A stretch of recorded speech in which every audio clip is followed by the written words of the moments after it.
사무엘상 15장 10절부터 31절의 말씀.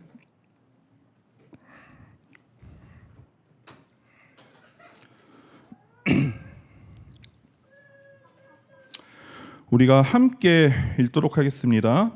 여호와의 말씀이 사무엘에게 임하니라. 이르시되 내가 사울을 왕으로 세운 것을 후회하노니 그가 돌이켜서 나를 따르지 아니하며 내 명령을 행하지 아니하였음이니라 하신지라. 사무엘이 근심하여 온 밤을 여호와께 부르짖으니라. 사무엘이 사울을 만나려고 아침에 일찍이 일어났더니 어떤 사람이 사무엘에게 말하여 이르되 사울이 갈멜에 이르러 자기를 위하여 기념비를 세우고 발길을 돌려 길갈로 내려갔다 하는지라. 사무엘이 사울에게 이른즉 사울이 그에게 이르되 원하건대 당신은 여호와께 복을 받으소서. 내가 여호와의 명령을 행하였나이다 하니 사무엘이 이르되 그러면 내 귀에 들려오는 이 양의 소리와 내게 들리는 소의 소리는 어찌 됨이니까 하니라. 사울이 이르되 그것은 무리가 아말렉 사람에게서 끌어온 것인데 백성이 당신의 하나님 여호와께 제사하려 하여 양들과 소들 중에서 가장 좋은 것을 남김이요 그 외의 것은 우리가 진멸하나이다 하는지라. 사무엘이 사울에게 이르되 가만히 계시옵소서. 간밤에 여호와께서 내게 이르신 것을 왕에게 말하리이다 하니 그가 이르되 말씀하소서. 사무엘이 이르되 왕이 스스로 작게 여길 그때 이스라엘 지파의 머리가 되지 아니하셨나이까. 여호와께서 왕에게 기름을 부어 이스라엘 왕을 삼으시고 또 여호와께서 왕을 길로 보내시며 이르시기를 가서 죄인 아말렉 사람을 진멸하되 다 없어지기까지 치라 하셨거늘 어찌하여 왕이 여호와의 목소리를 청종하지 아니하고 탈취하기에만 급하여 여호와께서 악하게 여기시는 일을 행하였나이까.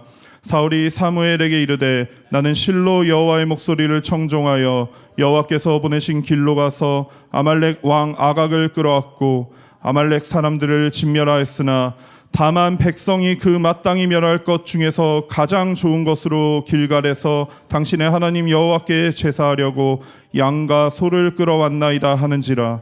사무엘이 이르되 여호와께서 번제와 다른 제사를 그의 목소리를 청종하는 것을 좋아하신 같이 좋아하시겠나이까. 순종이 제사보다 낫고 듣는 것이 순양의 기름보다 나으니 이는 거역하는 것은 점치는 죄와 같고 완고한 것은 사신 우상에게 절하는 죄와 같음이라. 왕이 여호와의 말씀을 버렸으므로 여호와께서도 왕을 버려 왕이 되지 못하게 하셨나이다 하니 사울이 사무엘에게 이르되 내가 범죄하였나이다. 내가 여호와의 명령과 당신의 말씀을 어긴 것은 내가 백성을 두려워하여 그들의 말을 청종하였음이니이다. 청하오니 지금 내 죄를 사하고 나와 함께 돌아가서 나로 하여금 여호와께 경배하게 하소서 하니 사무엘이 사울에게 이르되 나는 왕과 함께 돌아가지 아니하리니 이는 왕이 여호와의 말씀을 버렸으므로 여호와께서 왕을 버려 이스라엘 왕이 되지 못하게 하셨음이니이다 하고 사무엘이 가려고 돌아설 때 사울이 그의 겉옷자락을 붙잡음에 찢어진지라. 사무엘이 그에게 이르되 여호와께서 오늘 이스라엘 나라를 왕에게서 떼어 왕보다 나은 왕의 이웃에게 주셨나이다. 이스라엘의 지존자는 거짓이나 변개함이 없으시니 그는 사람이 아니심으로 결코 변개하지 아니심이니이다 하니 사울이 이르되 내가 범죄하였을지라도 이제 청하옵나니 내 백성의 장로들 앞과 이스라엘 앞에서 나를 높이사 나와 함께 돌아가서 내가 당신의 하나님 여호와께 경배하게 하소서 하더라. 이에 사무엘이 돌이켜 사울을 따라가매 사울이 여호와께 경배하니라. 아멘. 우리가 흔히 삶을 살다 보면은 어떤 불안과 염려에 휩싸일 때가 참 많잖아요. 그래서 우리가 그 불안함과 염려의 그런 감정들이 우리 가운데 찾아올 때 우리는 당연히 그 불안과 염려가 왜 생겼는지 그 이유와 그 근거에 대해서 찾기 마련이란 말이에요. 본능적으로. 그런데 잘 생각해 보면은 어쩌면 인간의 불안과 염려에는 원인이 있지 않는 건 아닐까라는 생각이 듭니다. 왜냐하면 세상의 사람들을 잘 살펴보시면 일이 잘 되지 않아서 일이 잘 안 돼가지고 불안하기도 하지만 너무 잘 돼도 불안하기도 합니다. 그리고 어떠한 건강이 없어가지고 불안하고 염려가 가득하기도 하지만 너무 건강한 사람은 또 강박적으로 나의 건강을 지키려고 또 불안과 염려나 어떤 그런 반복되는 루틴이 조금이라도 깨지지 않게 그러한 삶을 살아가기도 한다는 거죠. 돈이 없어서 불안하기도 하지만 돈이 너무 많은 누군가는 그 돈을 누군가한테 빼앗길까 봐 불안해하기도 한다는 겁니다. 또는 자녀가 그 반에서 꼴등을 해도 불안하지만 1등을 하는 자녀의 부모는 그 1등 자리를 누군가한테 뺏길까 봐 굉장히 불안해한다는 거죠. 그러니까 이 불안이라는 것이 어떤 외부의 요인 때문에 생기는 것처럼 보이지만 사실은 인간은 원래부터 이유 없이 불안한 존재가 아닌가라는 생각을 하게 된다는 겁니다. 그리고 성경은 그 이유에 대해서 창조주와의 단절 때문이다라고 말씀을 하십니다. 인간이 죄를 지음으로 말미암아 인간을 지으신 하나님과 단절이 됐기 때문에 인간은 굉장히 불안한 존재가 되었다라고 말씀하고 계신 겁니다.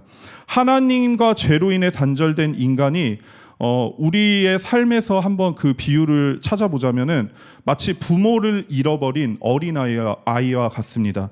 그러니까 아이는 부모와 같이 있어야 행복하잖아요. 그런데 부모를 잃어버린 고아와 같은 아이는 그것이 초막이나 아니면 반대로 세상에서 가장 화려하고 재미있는 뭐 궁전이나 놀이동산일지라도 부모가 없기 때문에 그로 인해서 행복해하지 않는다라는 거죠.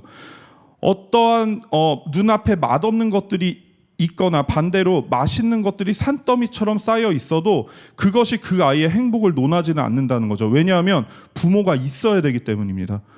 부모와 함께 있어야 아이는 행복한 것이기 때문입니다. 그러니까 하나님과 단절된 세상 사람들은 불안의 이유와 또 불안이 왜 생겼는지를 그들의 상황과 환경에서 찾기 시작하지만 하나님을 믿는 우리들은 사실 그 불안의 이유를 알고 있다는 거죠.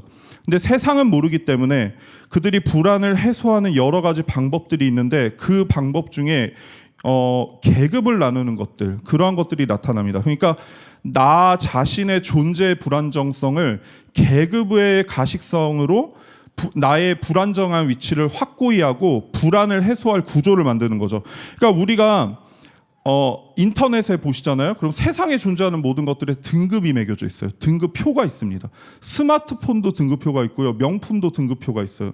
심지어 우리 아이들이 학군이나 성적에 의해서 등급이 매겨지기도 한다는 거죠. 그러니까 등급을 매긴다라는 것은 다른 사람과의 비교 우위를 통해서 안도와 평안을 얻거나 삶의 이유와 목적을 찾거나 그래서 내 존재에 대한 의미를 다시 되찾겠다라는 것. 그러니까 나의 이 불안을 내가 컨트롤하겠다라는 거죠. 그러나 다 아시다시피 한 번이라도 도태된다면 만회할 수 없다는 불안이 또 같이 찾아오고 그래서 그 등급과 그 비교 의식에 집중하면 집중할수록 더 불안해지는 그런 악순환의 구조 속에 살기도 한다는 겁니다. 그런데 그들은 세상에 속한 사람들이지만 우리 믿는 사람들한테도 불안이 찾아올 때가 있다는 거죠. 우리 예수님을 믿는 사람들도 불안할 때가 있습니다. 조금 더 확실히 말하면 우리가 고민하고 우리가 불안해하는 것들은 상당수 이러한 문제 때문에 불안을 하는데요. 이게 주님의 뜻이 맞나? 라는 질문입니다. 내가 어떠한 삶을 살고 있고 어떠한 방향성을 가지고 세상을 살아가고 있는데 혹은 어떠한 큰 이슈와 이벤트와 프로젝트가 있어가지고 내가 그것을 위해서 열심히 살아가고 있는데 진짜 이게 하나님의 뜻이냐는 거죠.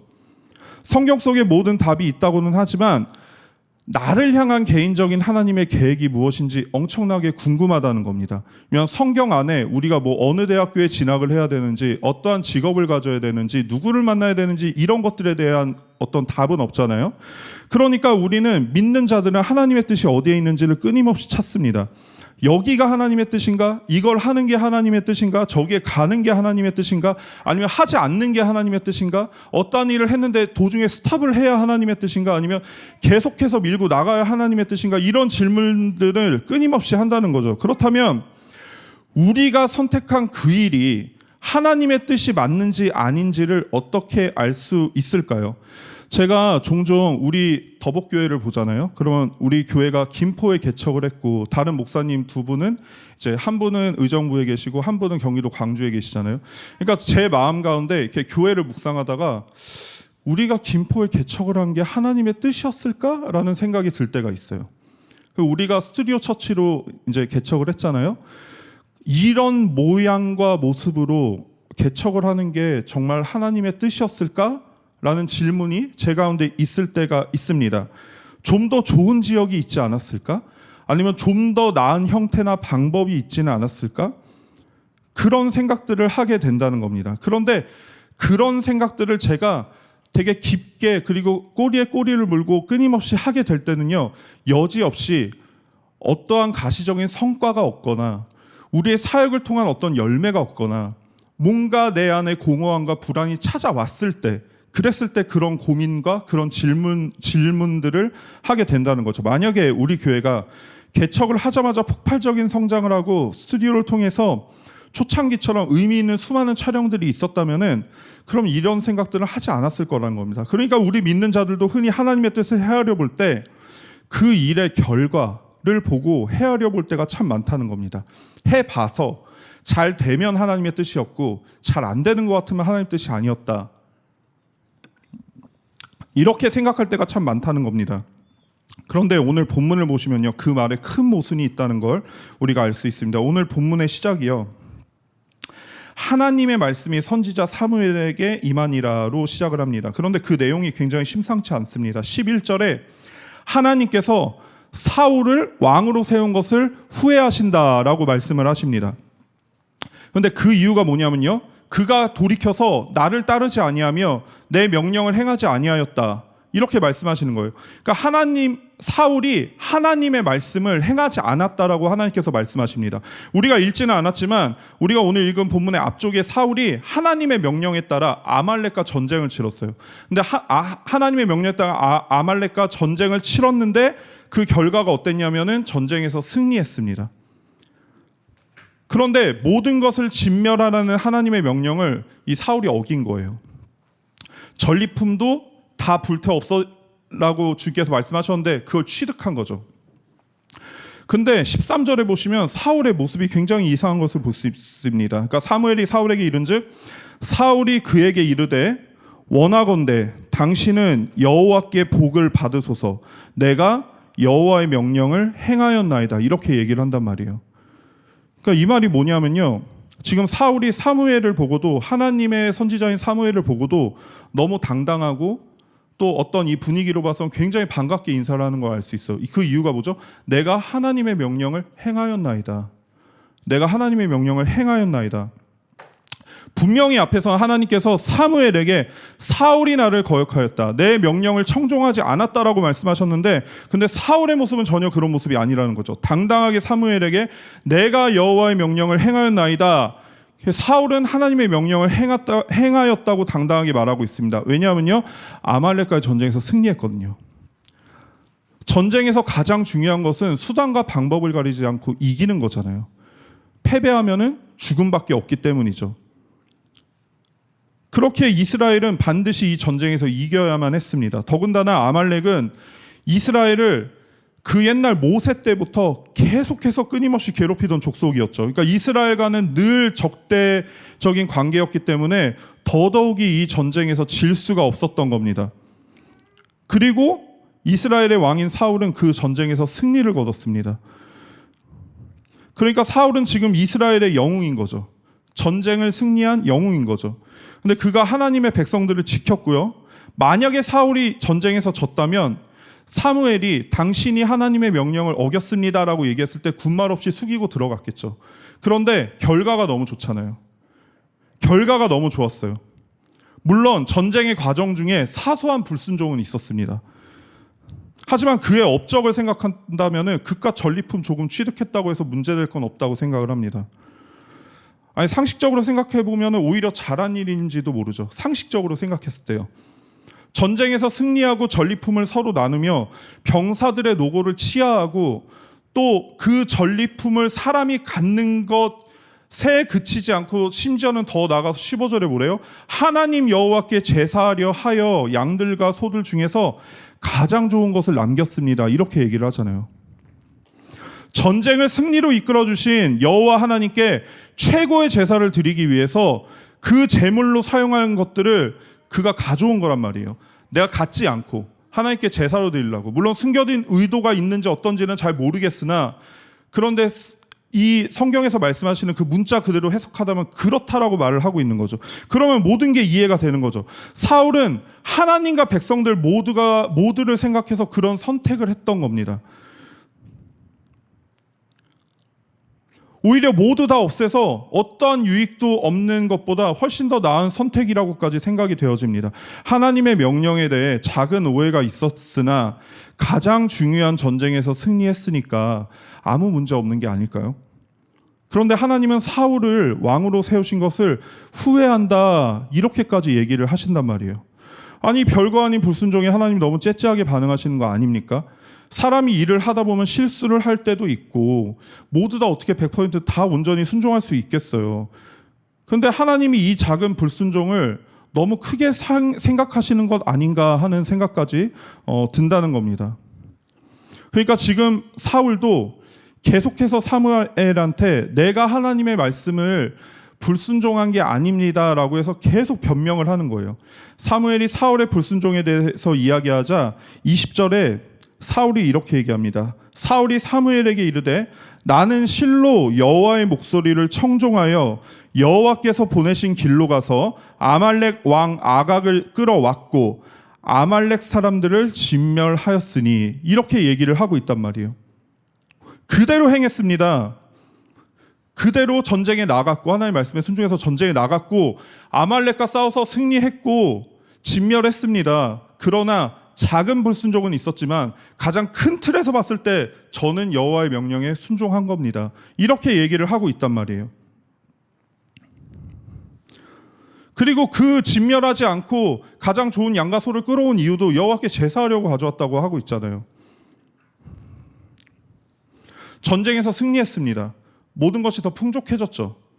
심지어 가장 좋은 것으로 하나님께 제사를 드리겠다는데 왜 이걸 비난하냐는 말입니다. 그 과정에 있었던 사소한 잡음에 비하면 지금 현실이 너무나 좋잖아요. 너무나 좋잖아요. 항상 이스라엘을 위협하던 아말렉이 진멸됐고, 그들의 왕은 볼품없이 끌려왔고, 그들의 소유가 전부 다 이스라엘의 것이 되지 않았습니까? 그 모든 것을 가능케 한 여호와 하나님의 위대한 종 사울을 왜 정죄하냐는 거죠. 단순히 사람의 입장에서 이 대목을 봤을 때는 조금은 이해가 안 될 수도 있다는 겁니다. 우리가 흔히 하나님의 뜻이었냐를 분별할 때 제가 앞에서 그 결과를 가지고 논하는 경우가 참 많다라고 말씀을 드렸잖아요. 예를 들면은 하나님이 쓰시는 위대한 종이라고 한다면 그분들께서 섬기시는 그 교회의 교세를 가지고 우리가 판단을 하잖아요. 수만에서 많게는 수십만의 그런 교회를 섬기시는 목사님이시니 하나님께서 정말 크게 사용하시는 주의 종이 아니겠습니까? 우리 더복교회가 같은 개척교회도 마찬가지입니다. 저희가 개척을 할 때 저희를 사랑하시고 아끼시는 선배 목사님들께서 어떤 말씀을 해주셨냐면은, 개척을 하면은 짧게는 2년에서 길게는 5년 안에 쇼부를 봐야 된다. 그 안에 우리가 자립교회가 되지 않으면은 개척이 하나님의 뜻이 아니다, 이런 말씀을 해주셨단 말이에요.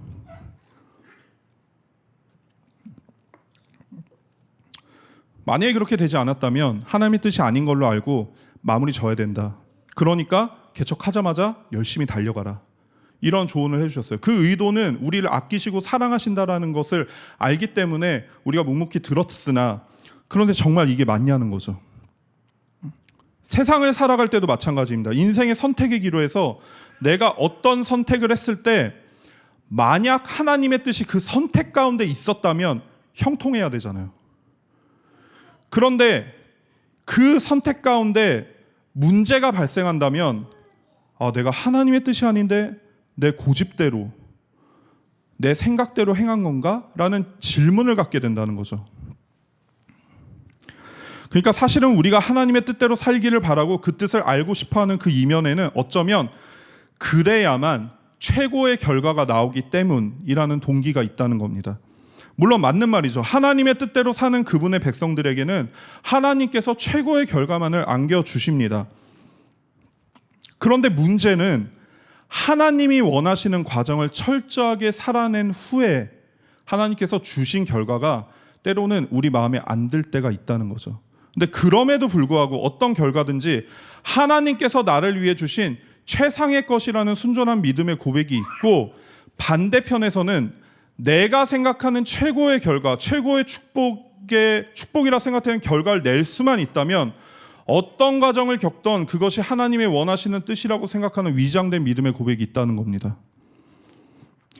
특히나 세상의 일보다 하나님의 일을 논할 때는 이런 일들이 너무나 많습니다. 하나님께서 원하시는 최고의 결과를 위해서 어떤 과정을 통하든 상관없다는 거죠. 우리가 위에서 말했던 그 위대한 주의 종이 사실은 시간이 지나고 나니까 그분들의 과정 가운데, 그분들의 삶 가운데 어떤 불법과 안타까운 일들이 나타나는 걸 우리가 볼 수 있었잖아요.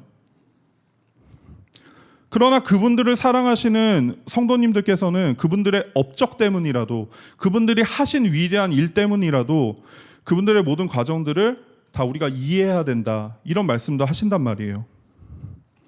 그리고 요즘 또 신천지가 뭐 10만 명 동시에 수료식을 한다라고 막 뉴스에 뜨던데, 한 번에 10만 명씩 수료식을 하는 그 신천지의 어마어마한 그런 전도의 어떤 결과라고 할까요? 그런 것들을 보면서 예수님을 올바로 믿는 사람들조차도 야, 우리가 신천지한테 배워야 되는 거 아니야?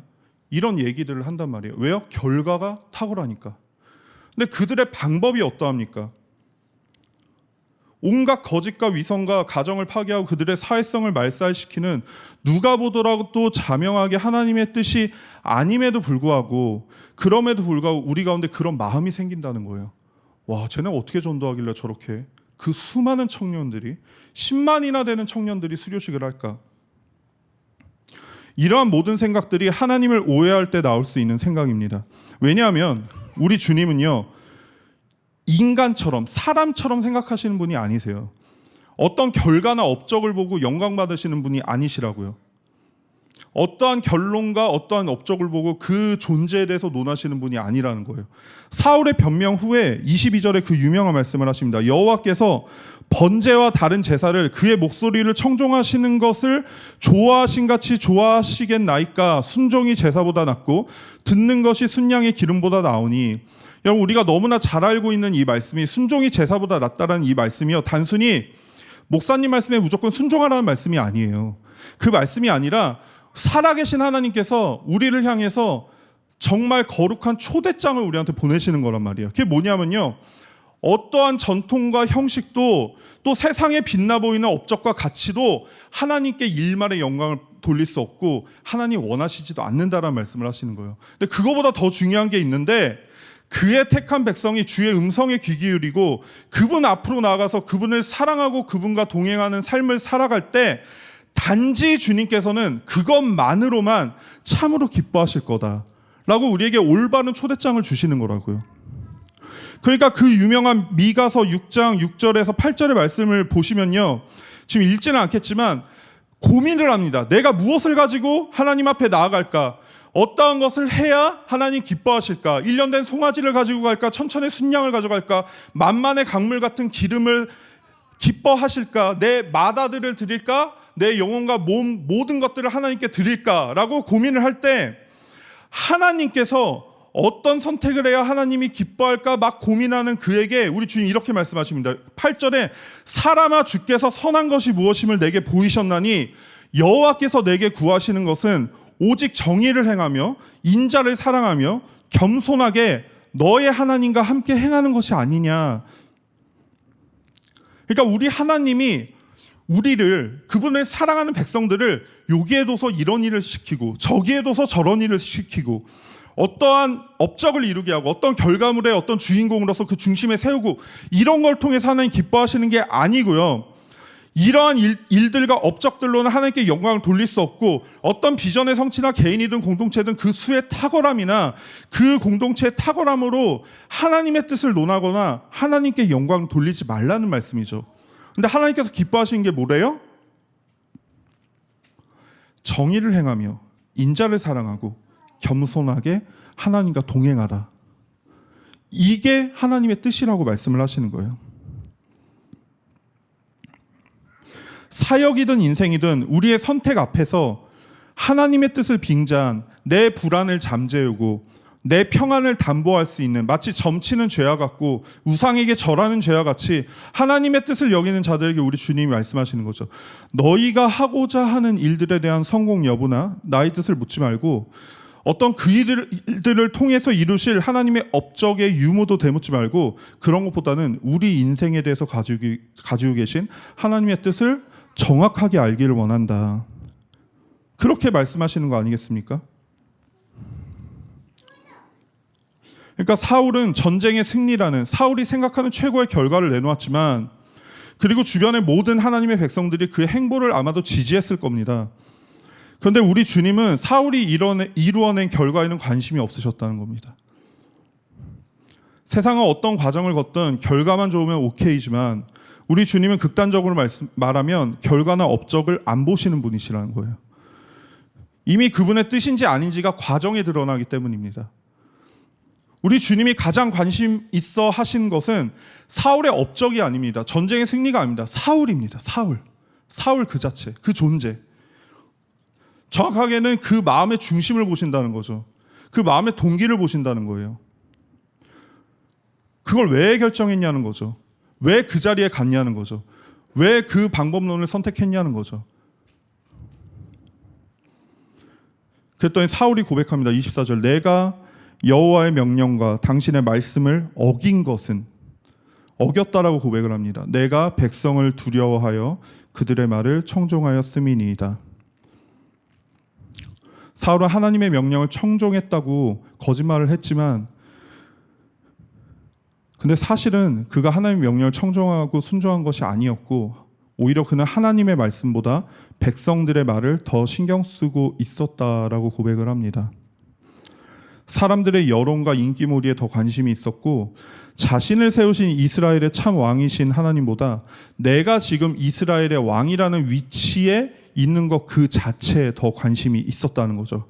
그리고 돌아서는 사무엘을 옷이 찢어지도록 붙잡고 사울이 마침내는 이렇게까지 얘기합니다. 30절에 사울이 이르되 내가 범죄하였을지라도 이제 청하옵나니 내 백성의 장로들 앞과 이스라엘 앞에서 나를 높이사 나와 함께 돌아가서 내가 당신의 하나님 여호와께 경배하게 하소서 하더라.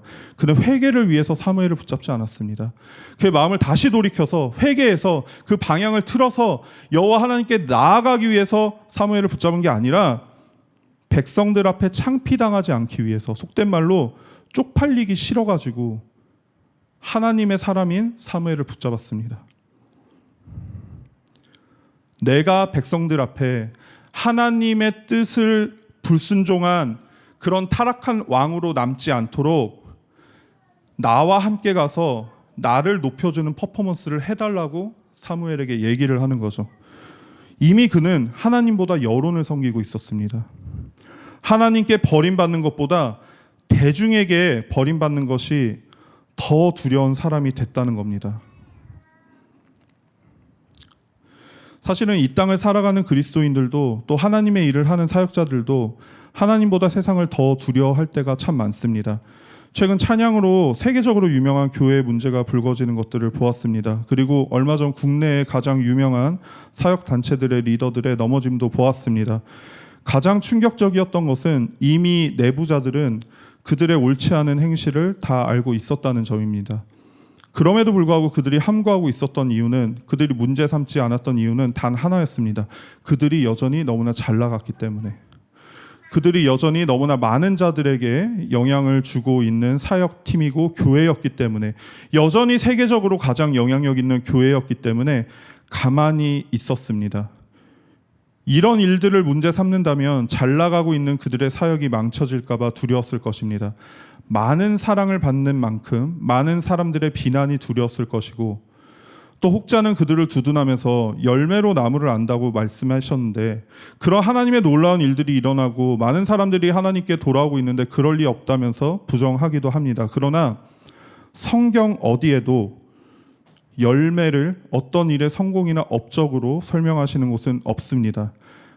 갈라디아서에서 오직 성령의 열매는 사랑과 희락과 화평과 오래 참음과 자비 양성과 충성과 온유와 절제라고 말씀을 하십니다. 우리 주님께서 유일하게 보시는 결과가 바로 이 열매들이라는 겁니다. 그리고 이런 성령의 열매는 세상이 말하는 위대한 업적으로 치부하기는 종류가 아예 다른 것들입니다.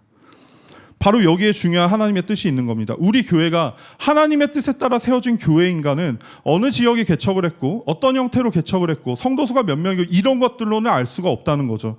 바로 우리 교회에 있는 한 사람 한 사람이 우리 공동체가 진짜 하나님을 사랑하고 그분과 지금도 여전히 동행하고 있고 그리고 앞으로도 계속해서 그분과 동행하길 원하는 간절함이 있냐 이런 걸로 알 수 있다는 거죠. 교회에서 어떤 사역을 하냐 어떤 제자훈련을 하냐 새신자 교육이 탁월하냐 구제활동을 열심히 하고 있냐 많이 하냐 적게 하냐 뭐 교회 시스템과 형식 이런 것보다 더 중요한 그리스도인으로서 예수님과 동행을 하며 삶 속에 성령의 열매가 나타나고 있느냐 그 기준에 의해서 알게 된다는 겁니다. 데살로니가 전서의 말씀처럼 음란을 버리는 거룩함이 하나님의 뜻이고 거룩함과 존귀함으로 배우자를 대하는 것이 하나님의 뜻이란 말입니다. 교회 공동체 한 사람 한 사람을 사랑하고 가장 귀히 여기고 서로 화목하는 것이 하나님의 뜻이고 게으르고 마음이 약한 자들을 격려하고 모든 사람에 대해서 끝까지 오래 참는 것이 하나님의 뜻이란 말입니다. 악을 악으로 갚지 말고 모든 사람에게 항상 선으로 대하는 것이 하나님의 뜻이고 항상 기뻐하고 쉬지 말고 기도하고 범사에 감사하는 게 바로 그리스도 예수 안에서 우리를 향한 우리 교회를 향한 우리 성도를 향한 하나님의 뜻이란 말입니다. 어디를 가는 것이 하나님의 뜻이고 무엇을 하는 것이 하나님의 뜻이 아니라 어디를 가던 어떤 선택을 하던 하나님을 사랑하고 이웃을 사랑하기 때문에 한 선택이라면 결과와 상관없이 그게 세상이 볼 때 너무나 대단하고 위대한 결과이든 아니면 아무 보잘것 없어가지고 단 한 사람도 쳐다보지 않는 결과이든 우리는 그 과정 속에서 하나님의 뜻을 충분히 발견하고 하나님 그것들을 통해서 영광 받으시겠다는 말씀이란 말이에요. 그리고 우리 믿는 우리 모두가 가장 많은 시간과 물질과 헌신을 그것을 위해서 드려야 된다는 말입니다. 사울이 전쟁에서 승리하고 가장 합리적이고 탁월한 결과물들을 위해서가 아니라 만약에 단지 여호와 하나님의 말씀을 청종하고 그분을 사랑하여서 결과와 상관없이 순종을 했다면 어땠을지를 한번 생각해 봤습니다. 만약 그랬다면 이스라엘이 그 전장에서 패배했을지라도 성경은 결과와 상관없이 사울을 구속사의 중요한 계보로서 기록했을 것입니다. 하나님의 섭리와 그분의 뜻이 그의 삶을 통해 조명되었을 것이고 어떤 상황과 환경에서도 세상의 것으로 불안을 잠재우지 않고 오직 살아계신 여호와 하나님만으로 모든 존재를 의탁한 믿음의 선진으로서 우리가 여전히 그의 삶을 보고 배우고 있었을 것입니다. 그런데 그러지 못했죠. 우리 교회는 그리고 우리 개개인은 우리의 삶 가운데 어떤 열매로서 그리스도를 전달하고 있습니까? 그럴싸해 보이는 하나님의 사람이 아니라 진짜 하나님의 사람으로서 살아가고 있습니까? 우리의 평안을 위해 하나님의 뜻을 구하는 자입니까? 아니면 하나님의 뜻대로 살기 위해서 하나님의 뜻을 구하는 자입니까? 얼마 전 개척교회 지원단체에서 저희 교회 인터뷰를 해주시겠다고 연락이 왔었어요. 제안을 해주셨죠. 너무나 감사한 제안이었기 때문에 우리 목사님들이랑 어떻게 할까 이제 의논을 했어요. 근데 어느 항목 때문에 저희가 쓰는 게 좀 어려웠어요. 왜냐하면 그 항목 중에 교회 비전과 2024년 목표를 적는 그 부분이 있었거든요. 근데 우리 교회가 그런 게 없잖아요. 연간 계획도 없고 비전이나 목표가 뚜렷하게 없잖아요. 그냥 주님 말씀 듣고 그 말씀대로 순종하고 싶은 게 전부인 교회라서 다른 교회 목사님들이 적으신 것들을 보니까 뭔가 적기가 힘들더라고요. 근데 그래서 우리가 누리는 유익이 있다는 것 또한 알았습니다. 뭐냐면 하나님 앞에 순종하고 신앙생활을 함에 있어서 교회 안에서 행해지는 어떤 행사나 프로그램이 자신의 신앙을 대처할 수가 없어요. 왜냐하면 그런 게 없으니까. 예배만 잘 참석하면 내가 신앙생활 잘하고 있는 것 같고 제자훈련 잘 참석하면은 기도 모임 잘 참석하면은 새벽기도 잘 나오면 내가 신앙생활 잘하고 있는 것 같은 그런 편안한 가운데 그 가운데 그걸 근거로 해서 나의 삶에 있는 불안을 다 잠재우면서 나아갈 수 있는 그런 게 없다는 거예요. 우리 교회에서 신앙생활을 논할 때 어떤 걸 논합니까? 우리는 여전히 우리의 삶의 모습을 가지고 논한다는 거죠. 그럴싸해 보이는 사역이나 교회의 일들이 없기 때문에 한 사람 한 사람이 정말 치열한 삶의 치열함 가운데, 그 분주함 가운데서 어떤 모습으로 어떤 마음으로 살아가느냐가 가장 중요하잖아요. 그래서 너무나 때로는 처참하게 실패하기도 하고 넘어지기도 하고, 때론 작은 성공, 뭔가 하나님의 뜻대로 행한 것 같음에 너무나 기뻐하기도 하고. 그러니까 우리의 믿음이 필요한 순간들이 막 엄청 거창한 사역의 현장이 아니라 막 육아의 현장이고 출퇴근 시간이고 내 마음에 들지 않고 나를 적대하는 그런 자들과의 그 만남의 순간이고 그렇잖아요. 근데 그 가운데 우리가 간절히 바라는 것들이 그거죠. 만나는 사람들에게 사랑과 화평의 열매를 전하는지, 그게 제일 중요한 거죠. 짜여진 프로그램에 의해서 행하는 구제가 아니라 하나님이 허락하신 그 이웃들에게, 그들에게 선행을 베풀고 그들의 어려움 가운데 마음을 주시면 그 마음에 순종해서 구제를 할 수도 있고, 내 신앙생활 대처해 주던 성경 공부나 공 예배들이 많지 않기 때문에 우리에게 골방의 기도와 큐티가 굉장히 더 중요해진 것 아니겠습니까? 물론 이런 것들이 있던 없던 원리는 마찬가지입니다. 결과와 상관없이 그 과정 가운데 주님 영광 받으신다는 거죠. 지금 우리는 누구보다 개인의 삶이 중요하고 그 사람의 업적으로 그 사람의 인생을 평가하는 시대에 살고 있습니다. 그 사람의 결과값이 그 사람의 인생을 증명하고 어느 단체의 탁월함이 그 단체의 가치를 증명하는 시대에 우리가 살고 있습니다. 그래서 그럴싸한 결과물과 업적이 없을 때 때로는 믿는 자들도, 때로는 교회들도 불안해하고 초조해야 합니다. 보일 게 없으니까, 우리를 드러낼 게 없으니까. 그래서 아웅바둥 어떻게든 그럴싸해 보이는, 또 자랑할 만한 그런 결과물들을 위해 우리가 치열하게 살아가기도 합니다. 그러나 오늘 사울의 삶을 통해서 우리에게 말씀하시는 주님의 음성은 그 결과를 위해서 살지 말고 그 과정만을 충실하게 순종함으로 걷기를 요청하십니다. 바라기는 우리 교회도, 우리 가정도, 우리 개인도, 우리가 일하는 그 모든 사업체, 그 모든 영역들 가운데서 결과는 우리 주님께 다 내려놓고 어떤 결과가 오든지 그것과 상관없이 다만 그 과정에서 반드시 하나님을 사랑하고 이웃을 사랑하는 열매가 가득 넘치는 우리 더복교회가 되기를 주님의 이름으로 간절히 소망합니다.